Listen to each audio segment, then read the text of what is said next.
Hello student, आपकी है exercise 2.1। इसका फर्स्ट क्वेश्चन है आपका इफ x/3 प्लस में 1 और आपका दूसरा एलिमेंट है यहाँ पे y माइनस में 2/3 इक्वल टू दिया है आपको 5/3 and 1/3। Find the value of x and y, यानी कि आपको x की और y की वैल्यू फाइंड आउट करनी है। तो सबसे पहले जो दिया गया है उसको लिख लो। तो देखिए, यानी कि ये वाली जो वैल्यू पूरी इसके इक्वल में क्या दे रखा है, ये वाली जो पूरी है उसके लिए ये है। तो x/3 प्लस में 1 किसके इक्वल 5/3 के, और y माइनस में 2/3 इक्वल टू 1/3। तो पहले x वाली को सोल्व कर लेते हैं। ये 1 यहाँ पे प्लस का है, दूसरी तरफ गया माइनस का, तो इसके डिवाइड में कर दिया 1। तो एलसीएम आ गया हमारा 3। 1 के और 5 के मल्टीप्लाई 5, 3 के और -1 की क्या हो जाएगा, माइनस का 3। 5 माइनस में 3 कितना आ जाएगा, 2 बटे में कितना आपका 3। तो x/3 इक्वल टू में क्या आ गया 2/3। तो x के जो डिवाइड में 3 था वो दूसरी तरफ गया तो मल्टीप्लाई में 3 से 3 आपका हो गया कैंसिल आउट, तो आंसर आ गया आपका 2। अब देखिए y वाला, ये यहाँ पे माइनस का है, दूसरी तरफ गया प्लस का, एलसीएम लिया क्या आ गया 3। तो ऊपर वाले सेम आ जाएंगे क्योंकि एलसीएम नीचे क्या था सेम। तो 1 और +2 क्या आ जाएगा 3, 3 में 3 क्या आ गया आपका 1। तो x की और y की वैल्यू आ गई आपकी 2 एंड 1। अब आपका question number 2, if this set A has 3 element, यानी कि कोई सेट A है उसमें कितने एलिमेंट हैं, 3 एलिमेंट हैं। एंड द सेट B, और सेट B है कोई, उसमें कितने एलिमेंट है, 3 है।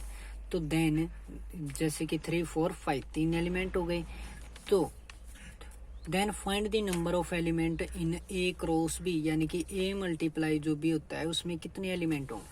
सबसे पहले दे क्या रखा है कि सेट ए में कितने एलिमेंट हैं, 3। जो सेट बी के एलिमेंट हैं वो कौन कौन से हैं, 3 4 एंड 5।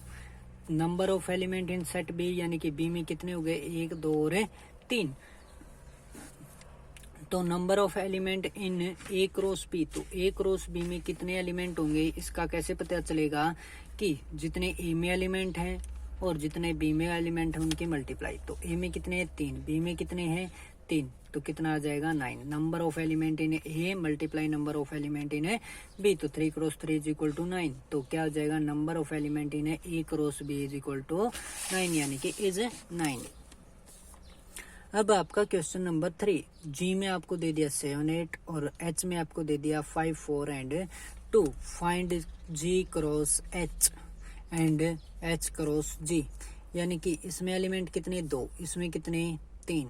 तो इसके जी क्रॉस एच में कितने एलिमेंट बनेंगे 6। और क्रॉस का मतलब यहाँ पे मल्टीप्लाई का मतलब पता है क्या है, कि जैसे कि इसने बोला ना जी क्रॉस एच, तो जी का पहला एलिमेंट लो, ठीक है, यानी कि पहले नंबर पे कौन सा लिखना है, जी वाला एलिमेंट।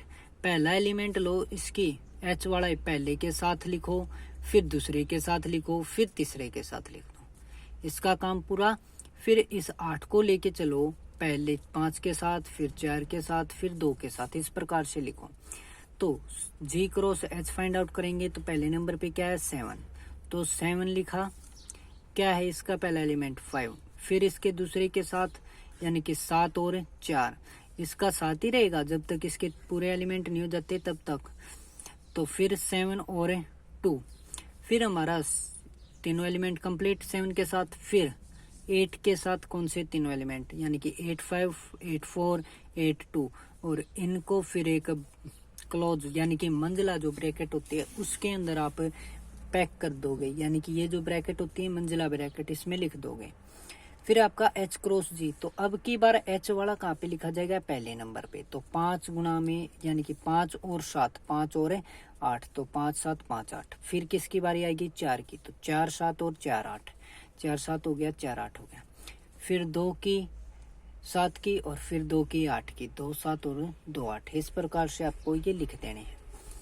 फिर आपका क्वेश्चन नंबर 4, इसमें आपको क्या दिया गया है, state whether each of the following statement are true और फॉल्स। आपको बताना है कि जो ये आपको नीचे दी गई स्टेटमेंट हैं, यानी कि जो बातें आपको बताई गई हैं वो आपकी ठीक हैं या गलत हैं, सत्य है सत्य बताने हैं। If the statement is false, तो अगर आपकी स्टेटमेंट फॉल्स है ना, तो rewrite the given statement correctly, तो उसको आपको करेक्ट करके लिखना है। तो आपको दिया गया है P कोई है उस सेट, उसमें एलिमेंट है M एंड N, Q है उसमें भी N एंड M है, तो P cross Q find out करना है हमें। तो उसने बोला है कि P क्रॉस Q में कौन से एलिमेंट होंगे, Mn और Nm, लेकिन एलिमेंट कौन से होने चाहिए थे, M की पहले N के साथ, फिर M की किसके साथ, M के साथ, फिर हमारा किसका N की N के साथ और N की M के साथ, 4 बनने चाहिए थे, लेकिन यहाँ पे कितने दे दिए, तो सीधी सी बात है A and B are non empty sets, यानी कि खाली सेट नहीं है। Then A cross B is a non empty, यानी कि जो A क्रॉस B आएगा वो भी क्या है, खाली नहीं आएगा। Set of order pair X Y such that x belong to A and y belong to A। आपको क्या बोला है कि A और B आपके दोनों कोई भी सेट है वो खाली नहीं है। Then A cross B a non empty set, तो जो A क्रॉस B निकालेंगे वो भी एम्प्टी नहीं आएगा, यानी कि खाली नहीं आएगा। तो ऑर्डर पेयर क्या है कि जो ये वाला एलिमेंट है ना, पहला जो एलिमेंट आएगा ना वो किसका है, A का, और जो ये दूसरा आएगा ना वो किसका होगा, B का होगा, यानी कि पहला एलिमेंट है ये सेट का, दूसरा B का। जैसे कि यहाँ पे देखिए H और G निकाला था ना, तो G H निकाला तो G पहले था, तो पहला एलिमेंट किसका लिखा गया था, G का लिखा गया था। H बाद में था तो बाद में H का लिखा गया था। तो इसी प्रकार से इसमें क्या है, A पहले है तो पहला एलिमेंट किसका, A का, B बाद में है तो दूसरा किसका है, B का है। तो X जो है वो किसका है, A का, और Y किसका है, B का। तो ये आपको बताना सही है गलत है। तो ये आपके आ जाएगी ट्रू, क्योंकि इसी प्रकार से हमने ऊपर वाला निकाला था। अब थर्ड पार्ट है, if A is equal to में 1 2 और B इज इक्वल टू में 3 4, देन A क्रॉस B, यानी कि A क्रॉस में B इंटरसेक्शन 5 और इक्वल टू में 5। तो पहला जो था वो तो हमारा गलती हो गया था, क्योंकि 4 एलिमेंट आने चाहिए थे, इसमें कितने आए थे हमारे, 2 ही। तो P और Q की जो है वो क्या आनी चाहिए थी, फॉल्स हो गई। आना क्या चाहिए था, P क्रॉस Q, पहले M की और इस M की कर लो, चाहे M की और N की हो गई, फिर N की और N की भी होगी, और N की और M की भी, ये 4 आएंगे। फिर सेकंड स्टेटमेंट आपकी ट्रू थी। थर्ड में आपको क्या बोला था कि ये A और B 2 सेट दे दिए, देन A क्रॉस, यानी कि आए तो ये ट्रू का कैसे आएगा, देखिए B इंटरसेक्शन 5 का मतलब क्या होता है, कुछ भी नहीं। तो इंटरसेक्शन कुछ भी नहीं का और कुछ का क्या आएगा, कुछ भी नहीं, यानी कि एक तो 5 रुपए हो और एक 0, इनमें कॉमन बात क्या है, 0 है, क्या है, 0। तो ये क्या हो गया कि 5, यानी कि कॉमन बात क्या होगी, खाली, तो खाली आ गए। ठीक है, अब इसका मतलब खाली हो गया, तो A क्रॉस में खाली, यानी कि A में कोई भी एलिमेंट मान लो 2 और 3, ठीक है, दूसरा कोई सेट है वो खाली है, तो उसकी क्या गुणा करेंगे, क्या रह जाएगा, अकेला, जो गुणा होगी वह क्या आएगी, खाली आएगी, यानी कि किसी के भी, खाली का मतलब क्या होता है, 0, यानी कि किसी की भी गुणा 0 के साथ की जाए तो क्या आएगी, 0। 0 का मतलब है खाली, तो क्या हो गया ये ट्रू। अब आपका question number 5, if A is equal to में ये, तो आपको दे दिया फाइंड A क्रॉस A।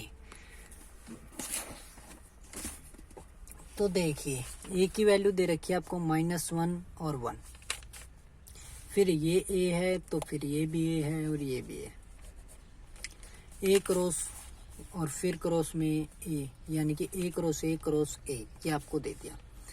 तो इस एलिमेंट को लेके चलेंगे, ठीक है, इसको लेके चले, स्टार्ट किया तो इसका कौन सा ले लिया, इसका भी पहला और उसका भी पहला, ठीक है।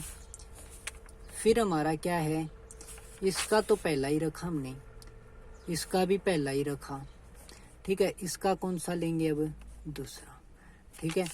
फिर इसका पहला ही रखो, अब इसका पहला इन दोनों के साथ पूरा लिया, यानी कि हमें क्या करना है, इस पहले को इन दोनों के साथ लेना है, और इसमें जो पहला है उसको इन दोनों के साथ, दूसरा है उसको इन दोनों के साथ, यानी कि क्या है, इसके -1 के और 1 के साथ क्या आएगा, -1 और 1 आएगा, इस -1 के साथ ये -1 और 1 आएगा, यानी कि इसके 2 हैं और इसमें भी प्रत्येक के कितने हैं, 2 हैं। तो -1 लिया तो इसका -1 ले लिया, इसका भी -1 ले लिया, इसका -1 ही रखा क्योंकि इसका अभी पूरे नहीं हुए हैं, तो -1 इसका लिया, इसका कितना होगा, ये प्लस वाला 1।